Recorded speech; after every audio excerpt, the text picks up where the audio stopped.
Hello and welcome to the FDT-TV podcast, where this week we discuss all things football. As every week, obviously this week, Manchester City took on Liverpool, and Arsenal's undefeated season, invincible season, is safe for yet another year. I know Mike says often we're never going to see it again, but I think if it was going to be any time, it would be this year, only for VAR to strike once again. But how you doing, Mike? Yeah, I'm good, mate. I'm very good. The winning train still keeps on going down those tracks, mate. We rode our luck massively this weekend, but we're still top of the league. We're still undefeated in Europe. All is good being an Arsenal fan at the moment. What about yourself? Yeah, not too bad, not too bad. Obviously, good result for West Ham in Europe. You may have seen me on the TV. I was definitely on the TV because I see it. But yeah, so good result with Europe, although marred by controversy. And then VAR struck at our game as well with two bad decisions to get Southampton the goal. And then the decision not to give Thomas Suchek a penalty after he was body slammed, which was worthy of a WWE Championship. So, yeah, it's once again ruining the game. There's been much discussion about it since we had that week where everything went wrong with it. But it's part of the game. They're not going to back down on it. And hopefully we can see some improvement after the World Cup when we see how they use it there.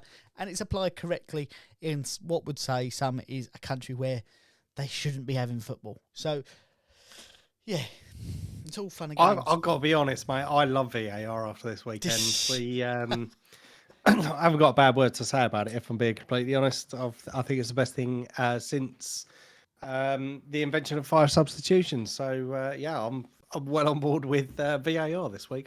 I'm joking, obviously. I'm thankful for our game because it definitely helped us. But some of the decisions, again, over this weekend, it's ludicrous. And one thing I think that we can say yet again is the lack of consistency within VAR.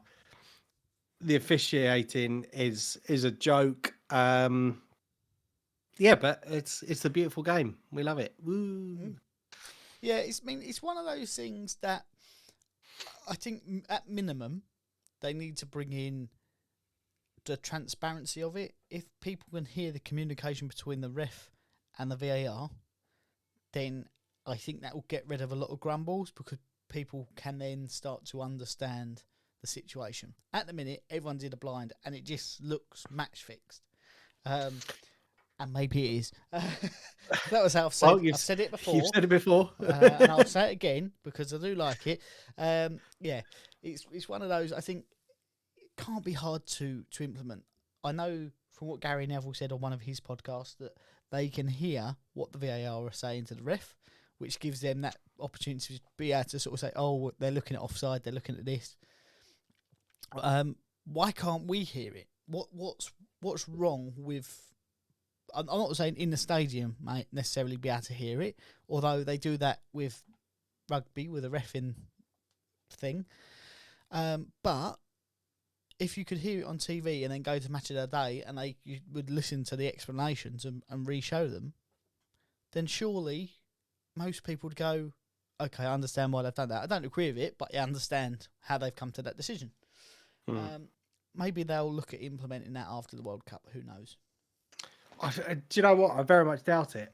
And the reason I say that is because, I mean, it's something that you've touched on before previously about swearing at the referee and all this sort of stuff. Obviously, it's a massive audience for football. And there are one or two potty mouths, I think it's fair to say. Yep. That's fucking bullshit if you ask me. But it's... no, I think for that reason and that reason alone, they won't be able to put it on for the general public. Now, when you look at other sports, the NFL, cricket, rugby, as you mentioned, there's a whole host of other sports that it is implemented in, and it's great that you can hear what's being discussed, what's being checked, yada yada yada. I'm in a total agreement with you. I don't understand why there can't be that level of transparency. as you said, maybe not in the stadiums, because to be honest, with the noise within stadiums, apart from the Emirates, usually The library, known as the library, exactly. But certainly, no one would be able to hear it anyway. But you're right for those TV fixtures. But again, I think it may boil down to the PGMOL opening themselves up for criticism. But if they think about it logically, it can only be a good thing because they'll be able to get some feedback Yep. on those decisions, etc. They'll be able to feed that back in training. I'm sounding like a bloody call center thing. Do you know what I mean? It's like, oh yeah, we monitor all our calls for training and monitoring purposes. But that's but what it they should be be like that. Yeah, and it should be constructive. It shouldn't just be criticism; it should be constructive criticism. If it's open and transparent and everyone understands why it's happening, then if there's a wrong decision, then that's quite clear. If it's a case where it's a subjective decision, well, then that needs to be the constructive criticism of, if it's subjective, it can't be clear and obviously wrong, so therefore you can't get involved. Well, I don't understand why they can't implement something that's been suggested on several podcasts that I've been listening to about having ex-professional players coming in and assisting with the with VAR, because again, I suppose you can have for the clear and obvious errors, i.e. offsides. Yep. It's either offside or it's not. I'm just using that because I know Yeah. there's been some speculation about where the lines go and all that sort of stuff. However, I'm talking about for fouls and all this sort of stuff where you can look to try and prove or disprove a player's intent, handballs, that sort of thing. But having people that have actually played the game, I think, will be invaluable to the referees association or wherever it is, the PGMOL, where they can get first-hand experience. Yep. I think one of the things they have to be a bit wary of potentially is bias. Yes, bias and still having friends in the game. Exactly. Yeah. So I think that's possibly why they've not implemented it thus far, but it certainly couldn't hurt. It couldn't make it any worse. There's not anything I don't think, to stop an ex-professional player going in and being a referee, because that's sort of the criteria, isn't it? But with that, and what they're saying is the referees at the top end who get paid the big money have paid their dues going through. So to go, someone who's actually now championship level referee who's been doing it for 25 years versus, I used to play football, which one should be in charge of the game? Do you know what I mean? I understand what you're saying with the review of it, and I think maybe they need to bring them on as not necessarily a decision-making role, but a consultancy role within reviewing it and improving it, because they're the people playing the game. They're the people who are sort of living with these decisions and making those decisions. But maybe even necessarily getting a committee of the club captains together. 20 players, right, we're going to sit down with the PGMOL, we're going to sit down with all the VAR officials, we're going to go through things, and we're going to ask you what you think and how we should deal with it. Yeah. I don't know. It's fair and sort of distributed between everybody. But, yeah, hopefully it's one of those things, it's giving us topics for conversation week after week after week. But in some sense, I just want it to be good. Do you know what I mean? I want it to work as it's meant to work. I want it to be seamless and transparent. And I want it to be like, well, okay, the ref missed that. The ref missed it. It is what it is. And that's what I think gets most people to go at the minute is the ref missed it, so did the VAR. There's so many cameras, they show it from so many angles, how have they missed it? If everyone on TV can see it the first time, why can't the VAR see it after watching 7 replays from 7 angles? Yeah. I can't get it. But you did see the rub of the green for once. It's been a little while since you have. But what do you make of the weekend? You're still sitting top after 10 games. You've only dropped 3 points in the entire sort of league this year. What do you make of the season so far, Mister? Hopefully a top 4 finish. I've got to be honest, mate. I'm on cloud nine at the moment. I had to give myself a bit of reality check because obviously, as you mentioned, only dropping 3 points against United earlier on in the season. No, I don't think anyone, if anyone had said to me at the start of the season, by game 10, you would have only dropped 3 points, I would have laughed at them because we've still got a fairly young, inexperienced squad. Obviously, we did recruit, I think, really well in the summer with a couple of the signings, and I can't understand how they have impacted the team so much. I mean, it may just be a combination of things that there's a good young squad of players that have had time to gel over the last couple of years. We've got out the chuff from the team. We've recruited some really experienced winners within the team. Yeah.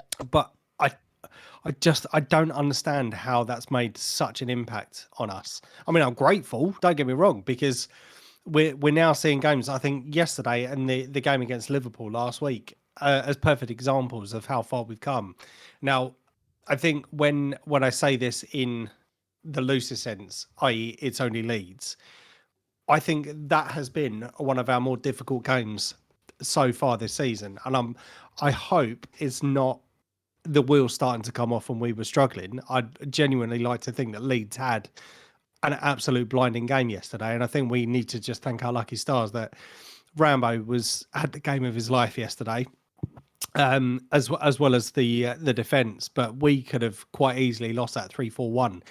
But the difference that we've seen so far this season is that we are putting a shift in and we are grinding out results.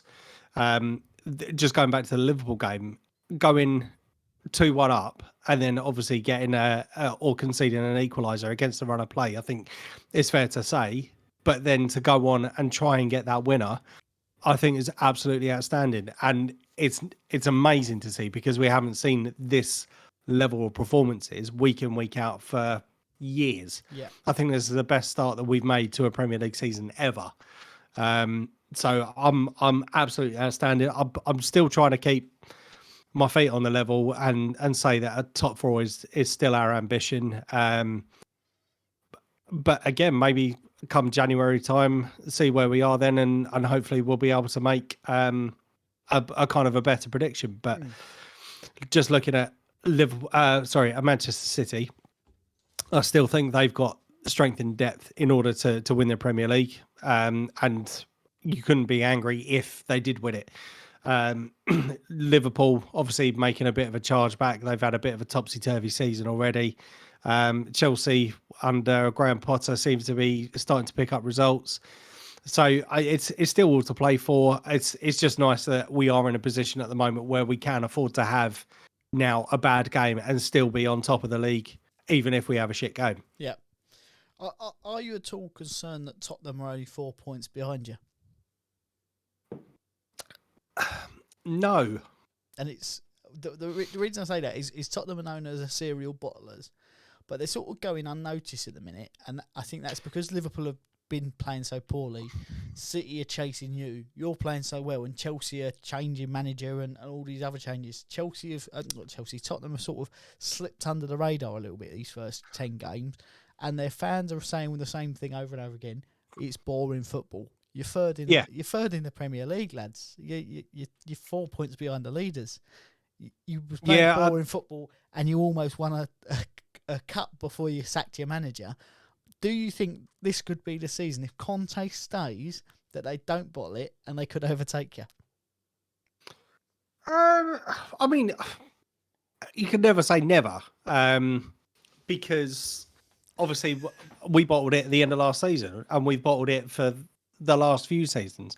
Spurs, I think, have finished above us in the last 6 or 7 seasons. So it wouldn't surprise me if they did at some point, like I said, if the wheels come off for us and Spurs then leapfrog us, it wouldn't surprise me in the slightest. You're talking about, have I got any concerns?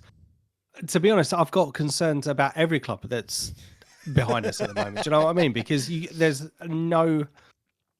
it's no longer an easy game. Like I said, Leeds, I think they'd lost like 5 on the bounce. And then we went up to Ellen Road granted, it's a bit of an intimidating atmosphere to play in anyway, but they were all over us. But just going back to what I was saying previously about our resilience and stuff, it's incredible to see that we have that within us. Again, from I think it's like the second youngest team or the second youngest squad within the league at the moment. But we've got players that want to play. We've got players that want to play every minute, providing they're not injured. We've got people that are putting their bodies, their physicality, everything on the line to ensure that we grind out the results. So no, I don't. I'm not worried about it because it's Tottenham. I would say I'm worried about every team. You see, is that because it's more competitive? I know, I mean, Leeds, as you said, Leeds are sitting 15th in a minute. They gave you a game on Sunday or Saturday, whenever it was. But they're a sort of team that are lacking a striker. They're creating loads of chances, and if they put them away, they would probably be up there again. Is that why you're worried? Just because it's more competitive this year, and you could see anyone beating anyone? Exactly that. I mean, we've seen some absolutely incredible signings across the board within the Premier League this year. Yeah. For your likes of, I mean, your Chelseas and your Cities and Spurs. Obviously, Spurs made some good signings during the transfer window, and I can't ignore all of the other teams. Like I said to you at the start of the season, I'm under no illusions that we're going to mount a title challenge and all this sort of stuff. I think a realistic expectation for us, we finished eighth, and then sixth. So they had eighth, and fifth.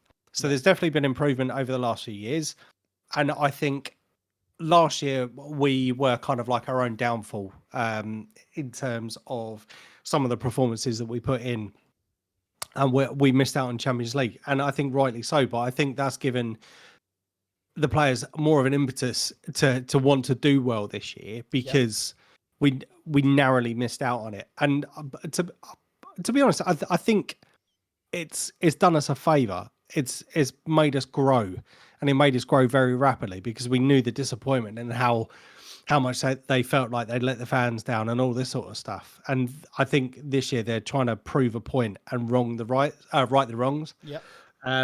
So yeah. Fair enough. So I've got two more Arsenal based questions, and then I'm done with Arsenal for the night. First of all, obviously last year you needed some support in the January transfer window, and it didn't quite come in maybe the quantity or the quality that the Arsenal fans were after.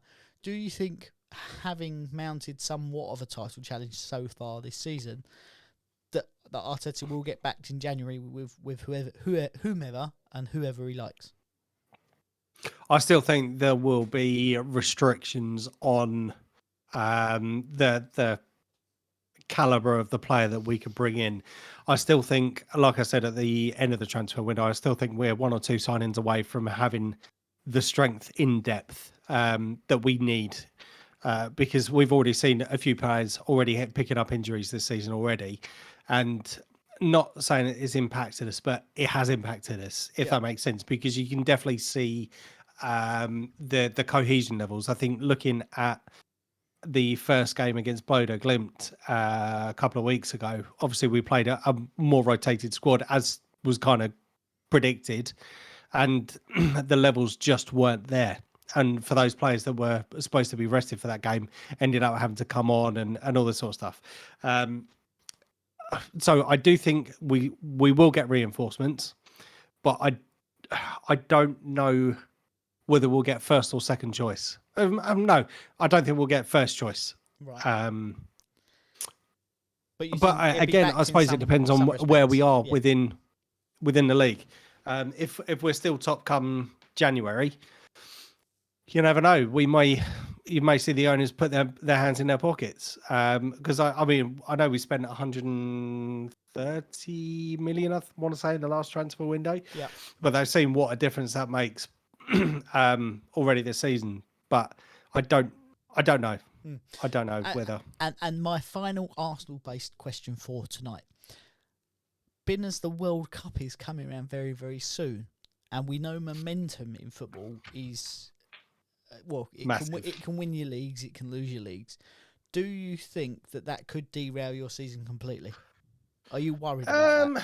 No, because when you look at the front three, in fact, Gabby Jesus, Gabriel Martinelli, and Gabriel Magalhaes, all part of the Brazilian squad, weren't picked.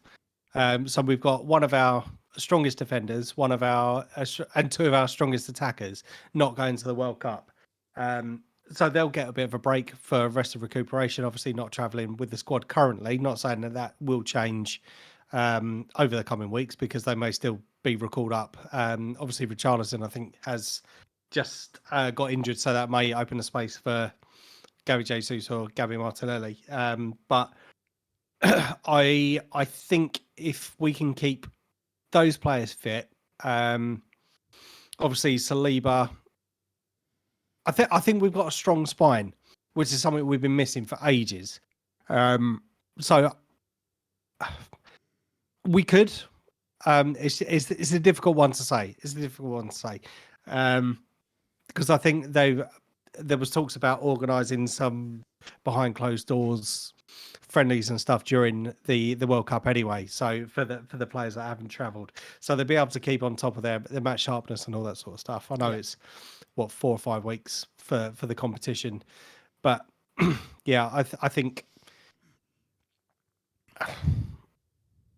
yes, it could rock the boat, but at the same time, you're quietly confident that it's not going to completely derail the season. No, to be honest, mate, we'll probably be derailed before then anyway. So it may be the break that we need. Oh blimey! Right. With that, with the hard question out of the way, let's get back to the fun stuff, shall we? Liverpool managed to recoup another point. 3 points. Thank you to VAR once again. So far this season, they are 4 points better off than they should be. Only if VAR was fair. But we see them take on Manchester City, and everyone was eyes glued to it, I suppose, or ears glued to it, waiting for Haaland to run riot. Now, I had a discussion with Dan on Sunday, just before it kicked off, and we both came to a similar conclusion, that Liverpool were going to nick a cheeky win, or they were going to get absolutely obliterated. They nicked a cheeky win, only just. Obviously, Phil Foden's got ruled off by VAR, and Salah put in a goal from a long ball over the top, sort of old, last, sort of similar to what we've seen over the last couple of seasons from Liverpool.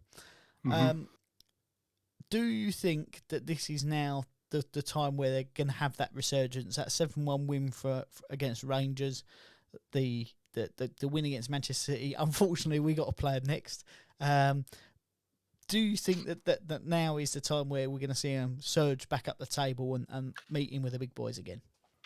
I don't know, because they've been so hit and miss already this season. Granted, all it takes is one game to kind of kickstart your season, but I'll be very surprised if the Rangers game, or the second Rangers game, certainly was or is the catalyst in order to get their season up and running, because they've had some fairly, again, I don't want to disrespect the teams that have already played Liverpool, but by comparison, teams that they were beating fairly comfortably last season and struggling against them.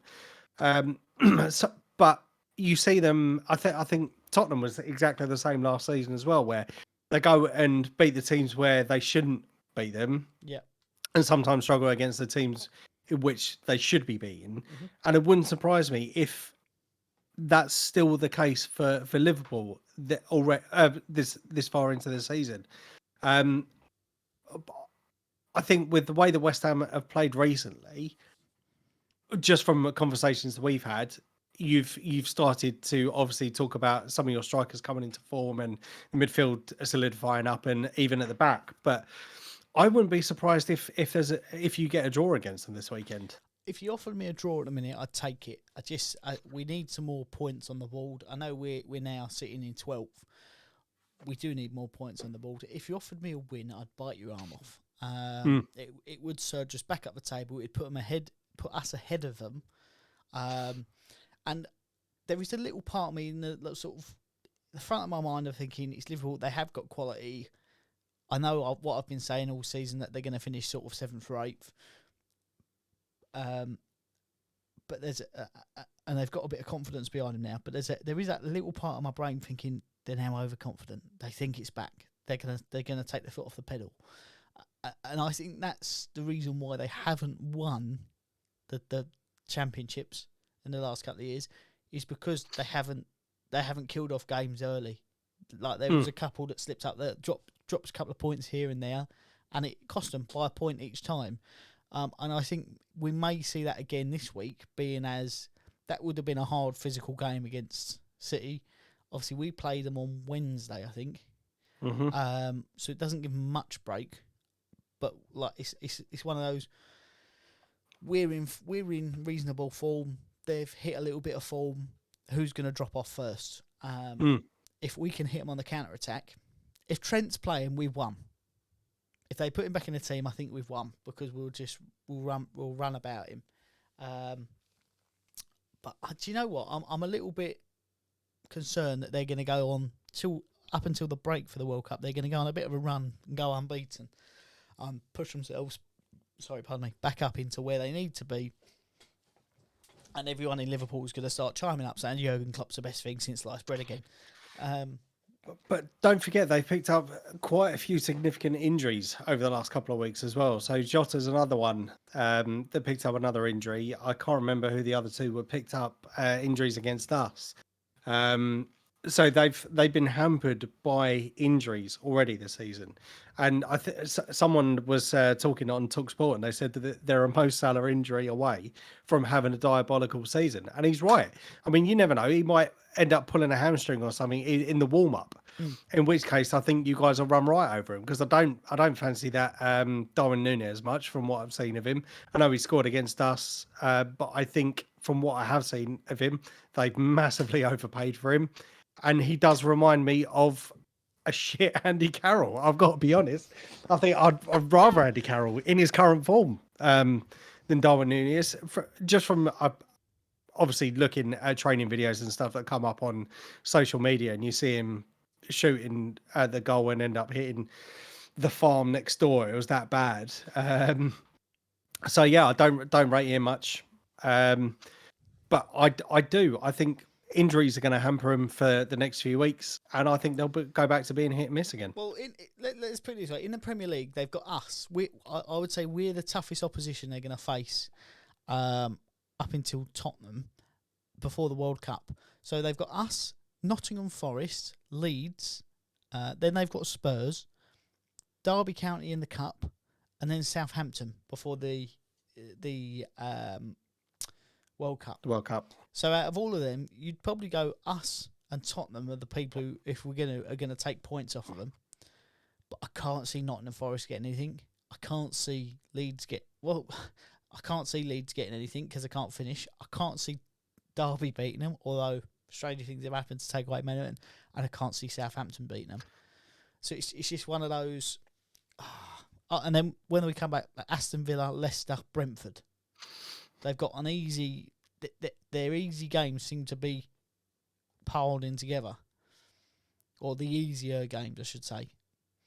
You've got to play them after Man City again in April. So hopefully Man City have tonked them by then, knock their confidence. But yeah, so okay, let us know what you think is going to happen to Liverpool.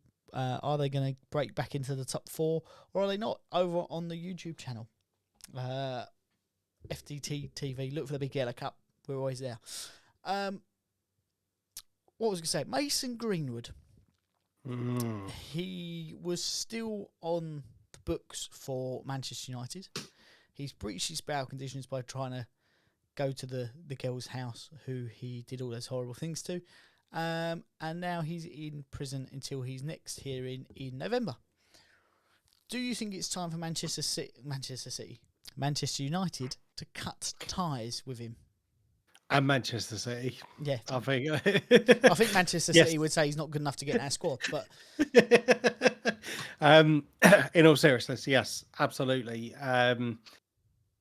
Obviously, I know he's been charged with further counts, etc., which is obviously why he's been remanded now. Very stupid boy, and I'm surprised it didn't happen after the first incidents. I know you have to kind of innocent until proven guilty, but there was some pretty damning evidence that come out yes, at that particular point, and they should have kind of cut ties then. It wouldn't surprise me if something's already happening, looking to terminate his contract. I understand it could be a bit of a massive legal complication in the background, which is probably why we haven't seen anything so far. But yeah, I think they've got to 100%. fair enough. That's I think as much light as we need to give him. He doesn't deserve anything else. But what I was going to say is, do you know what happened 13 years ago today? I probably had a big poo. Well, you may well have done. I'm sure there was a few people that did. Darren Bent is all I'm going to say. Scored with a beach ball. Oh, yes. Against Liverpool. Was this Sunderland, was it? Yeah, he signed for Sunderland. The beach ball come on the pitch. He kicked it. He'll take it all day, every day of the week, I'm sure. But what would VAR have made of that situation, Mike? That's the question. That's the real question. I think they would have gone, well, it wasn't clear and obvious, so therefore it needs to stand. Yeah, bit silliness. Bit of silliness. Do you know what? Ask me on two separate occasions. I think one part of me would say, no, it's interference. 12th man on the pitch. It was clearly in an offside position. I'd love to see the lines drawn on to see if the beach ball was offside, but no. They have to let it stand, surely. I don't know. If I'm honest, I couldn't tell you because of how inconsistent VAR is. I think by the laws of the game, it probably shouldn't have stood because there was a foreign object on the pitch. Technically, two balls in play. Yeah, good point. So, yeah, I don't know. I really don't know.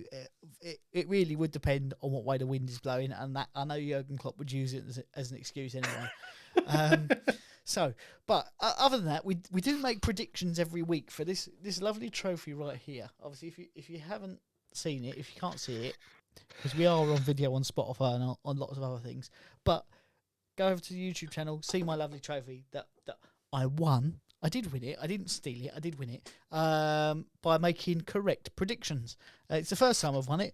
And Mike, you are currently in the lead, but we have had a weekend of football. So where are we at now? We have. Okay, so looking at the predictions from last week, just to recap, Southampton versus West Ham. You had 2-1 to West Ham. I had 2-2. Score was 1-1. Therefore, I get a point for the correct result. Yep. You get nothing. Looking at the other fixture was Leeds versus Arsenal. You had 2-1 to Arsenal. I had 4-1. I think I was slightly overconfident about that particular fixture. We know the score was 1-1, so it's a point each. So looking at the scores in total for last week, 1 point to you, 2 points to me. What's that? Did you draw the game at the weekend? No. You just said it was 1-1. No, 1-1 for you. Yeah, well, you said about your result. What was your result? Oh, 1-0 to us. Oh, right, okay. Sorry. So I get a point. You get a point each on that one.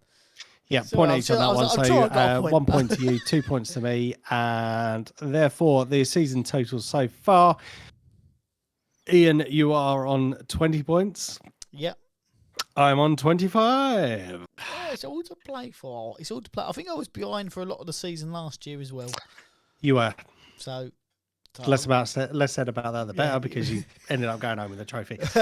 So we've got 3 fixtures to look ahead to this week. Obviously, you mentioned a couple of minutes ago you are away at Liverpool. Yep. going up to Anfield. We have got Southampton on Sunday, and you have Bournemouth on Monday. So obviously you are the first game this week. Liverpool versus West Ham on Wednesday. What's your thoughts? I am going to be confident. I know what I said, obviously, about Liverpool, this, that, and the other. I'm going to go 2-1 West Ham. Let's have it. Let's have it. I usually bet against this when we shouldn't win, or when we should win. So 2-1 West Ham. Okay, I am going to go for 2-2 on this one. But like I said, it really wouldn't surprise me if they hit inconsistencies again. Like I mentioned, hampered by injuries. As you quite rightly said as well, your goal scorers are starting to hit a bit of form. So I'm going to go for 2-2 on that one. Fair enough. So looking ahead to Sunday, as I said, Southampton versus Arsenal. I think we are going to see again a rotated squad against PSV in the Europa League on Thursday, giving some of the players a bit of a rest. One player I am anxious to see get back into the team. I know he's got a bit of a calf injury at the moment, but it's Zinchenko. Tomiyasu obviously has covered him in the last couple of games and has been absolutely fantastic. So it's nice to know we do have strength and depth in those sorts of positions. I think I'm going to be a bit more reserved on this one, just from the game that Leeds gave us at the weekend. I'm going to go for a 2-1 win to Arsenal on this one. A 2-1 win to Arsenal. Mm-hmm. Fair enough. I, having seen what we produced against Southampton, we weren't in the best of form, and obviously VAR made it so it wasn't 2-1, or at least we didn't get a penalty. I'm going to go for you to win 3-0. Okay. I think the amount of quality you have and the confidence in it, you'll batter them. See, and that's why I want to be a bit more reserved about it. Yeah. Because to be honest, like I said, looking at Leeds' run of form, I know they've I've surprised a few people with a few results, but I was expecting an absolute tonking on that one, but we really struggled. So yeah. Anyway, moving on to Monday night. Obviously, West Ham, as I said, at home to Bournemouth. Yes. So last time we played Bournemouth, we won 4-0. But that was a few years ago. Obviously, Scott Parker has been got rid of, and Gary O'Neill, former West Ham player, is in charge, and he's actually doing bits. That's what concerns me. Is this is a game we should win? Will we win it? I don't know. I'm going to go for a scrappy 2-2 draw. Having obviously with the Liverpool game in mind. I am going to back you guys. I think you're going to win quite comfortably. I'm going to go for 3-1 to West Ham. If we take 4 points from these next two games, I'll be quite happy. Doesn't matter what order they come in. 4 points, I'm happy. So yeah, it's all well and good. Have you got anything footballing wise for the rest of the podcast? No. Other than that, VAR is my friend from an Arsenal perspective this week, and I thank you very much, Mr. VAR official who was doing our game. But for the rest of it, you can suck balls because it's shit. Fair enough. I'll remind you of that next week when you say it's your friend. But yeah, until then, I've been Ian. I've been Mike. Take care of yourself, and we will see you soon. Thanks very much.